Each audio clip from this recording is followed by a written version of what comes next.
Hello, hello, hello. We are here. It is week 4 of our 4-part series in What Now? What do we do now? When we've done the work, we've done the insight, we've done the digging, we've done the exploring and the therapizing and all of the things, we've come to a realization that there is a decision that we are ready to make. We're ready to make. I just became Italian all of a sudden. We've come to this conclusion and we're now faced with the second part of really this phase of insight, which is, what do I do with this information? How do I move forward? From the first episode in the series, we talked about what does it mean when we have this information?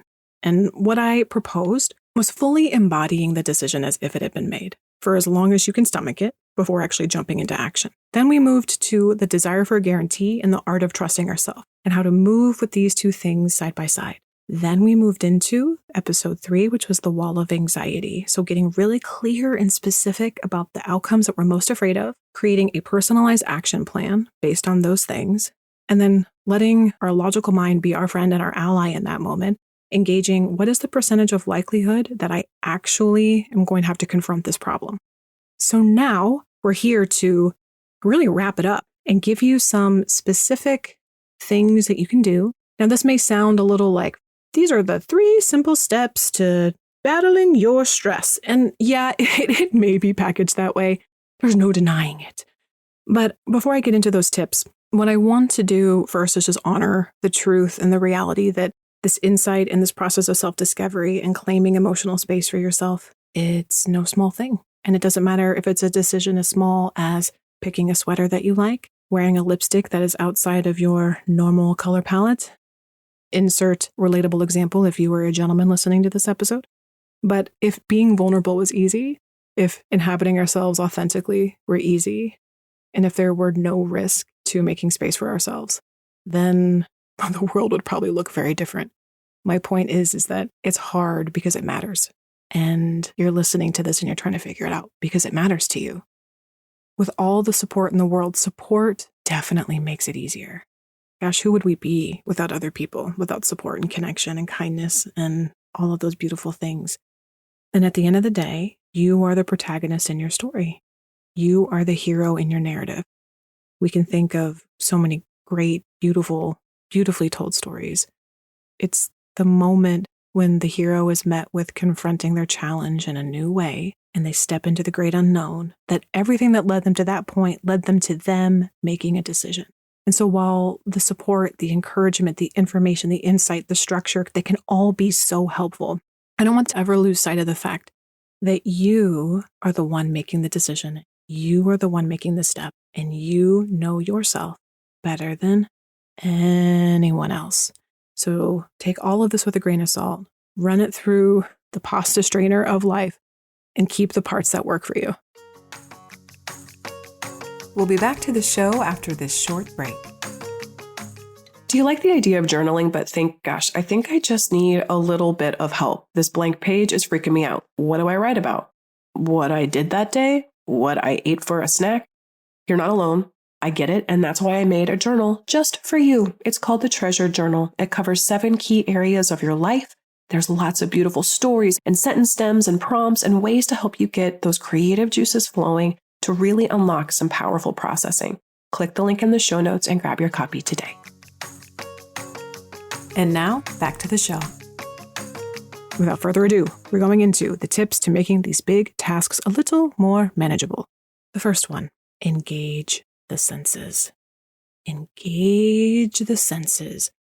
We have so many beautiful information receptors in our body that we just move through life using, for the most part, taking for granted if we even think about them at all. So we have touch, sight, taste, smell. Oh, and hearing. I almost forgot one. See, I proved my own point. So we have all of these different senses. Our body is taking in so much information and sending it right to our brain. And they're just going pew, pew, pew, pew, pew, connect all day long. They are working for us all day long. But how connected we are with those senses can also reflect how present we are in the moment. And the power is in the present moment when it comes to making any choice, whether that's what you want to feed yourself whether or not you're thirsty, whether or not you need rest, right? Like all of the things we need to do to care for ourselves originate with what our body is feeling and experiencing. So the first task or tip to try to make these big decisions a little more manageable is to activate and engage your senses. One of the best places to do that, outside. If you can do it safely, assuming the weather is great and accommodating. I mean, right now in the Midwest, the weather's actually been pretty nice. Engage your senses. Take a bite of an apple. Take a sip of water.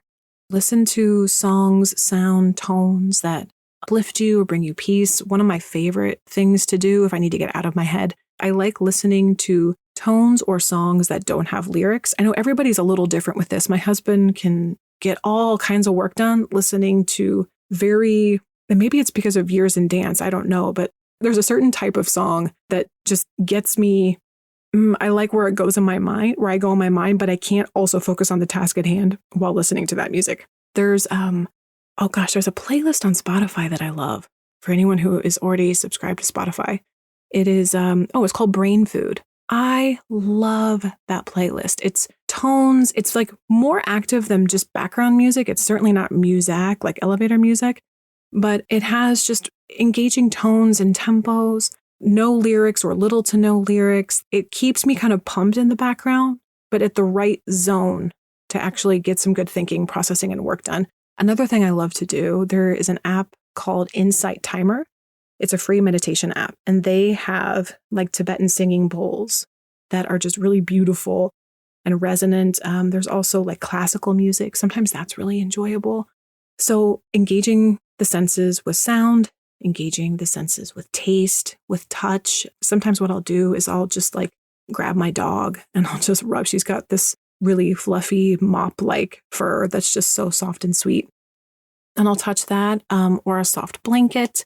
But like for me, touch and texture, I love feeling things that are soft. Like, for example, I'll put on a plush sweater, just something really soft and silky and smooth. Something else.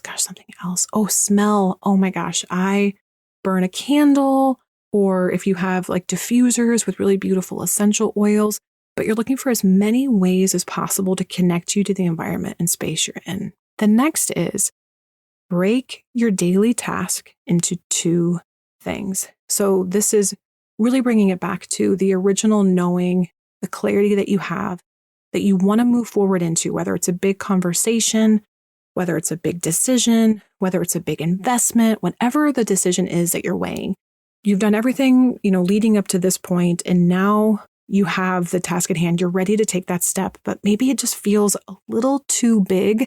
Not because it's something you can't accomplish, not because you can't figure it out, and not because you shouldn't move forward, but because you may have overestimated your ability to get things done in a particular day. And I don't even mean your ability in terms of cognitive ability, but emotional decisions carry greater energy. It would be like moving through your day wearing a 50-pound weighted vest.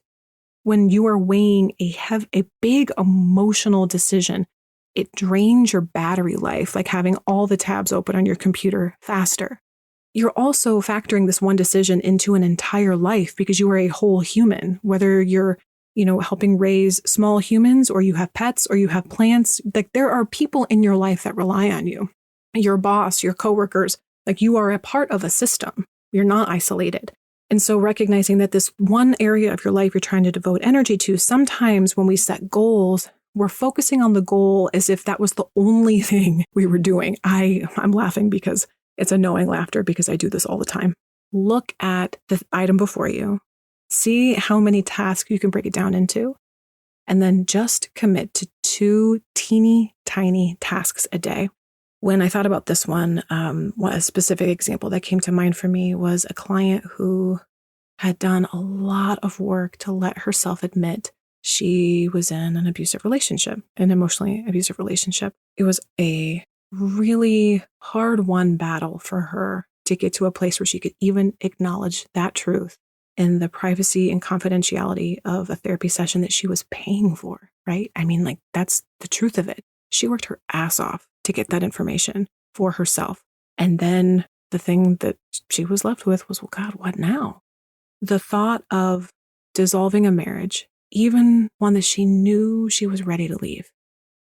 It was, there were several sessions after that. I'd say about like 3 or 4 where she vacillated, went back and forth a lot. Not because her truth wasn't still her truth, but she just couldn't see herself on the other side of anything. She was already starting to imagine what it would be like to date and feeling overwhelmed by that. And she was blowing past, not intentionally at all, but about a million little micro steps that hadn't even happened yet. And so walking through a process very similar to what we've been talking about in the previous 3 podcast episodes, we talked about, well, where are you now in this process, right? Just bringing it back to the very beginning. She said, or ultimately what we came to was that all she was going to do was think about contacting an attorney. And if that felt right, inhabiting that thought felt right, she would contact one person for a free consultation. That was it. 2 items on her to-do list. It took her a week to do both. And I would say that that is absolutely appropriate for her, for that decision, for where she was, for her and her emotional body, for the decision she was trying to make. Taking that little action, right? Not having to know what her life would look like 5 years from now, but just looking at, I need to think about contacting an attorney.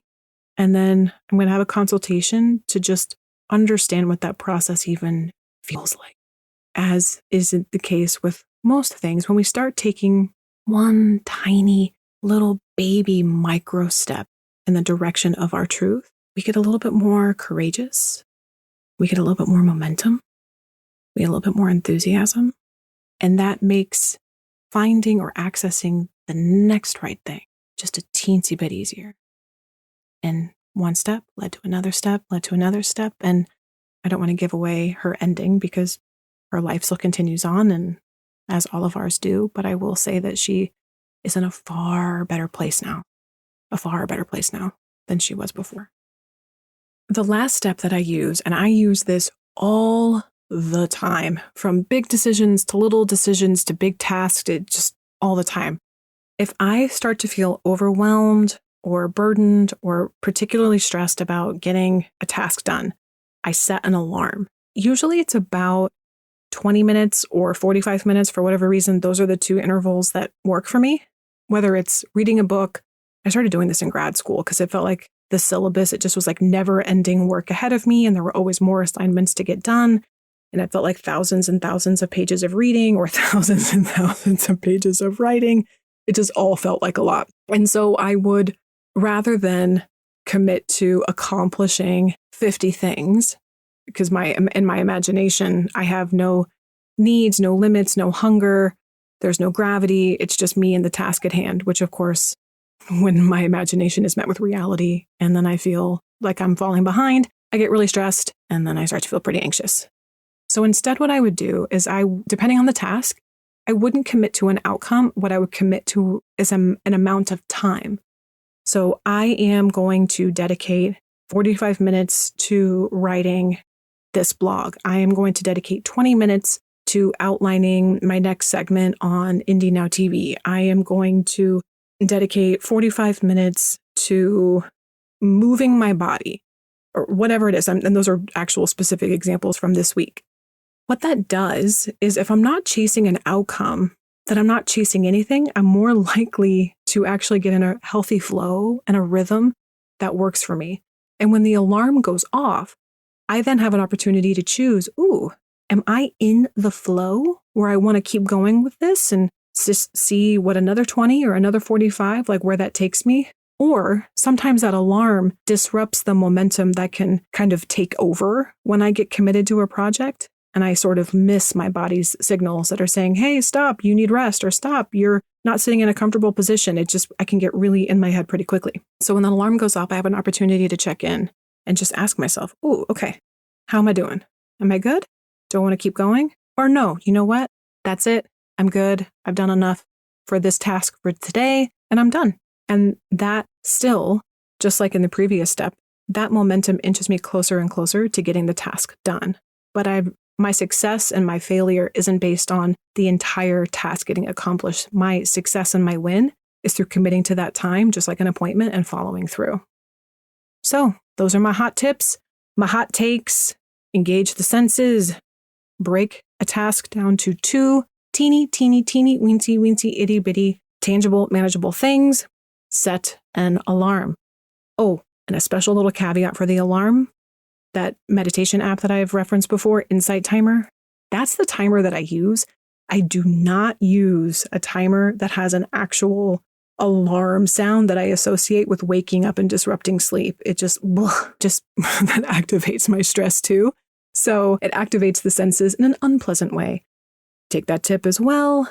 Whatever you would like to use for your alarm, what I would encourage is to have it be a gentle, soft, soothing disruption that says, hey friend, are you done with this or do you want to keep going?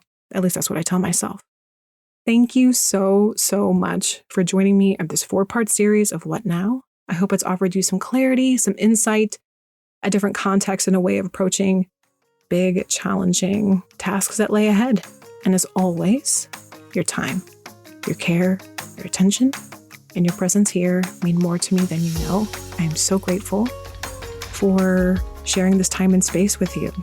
And I look forward to connecting with you next time.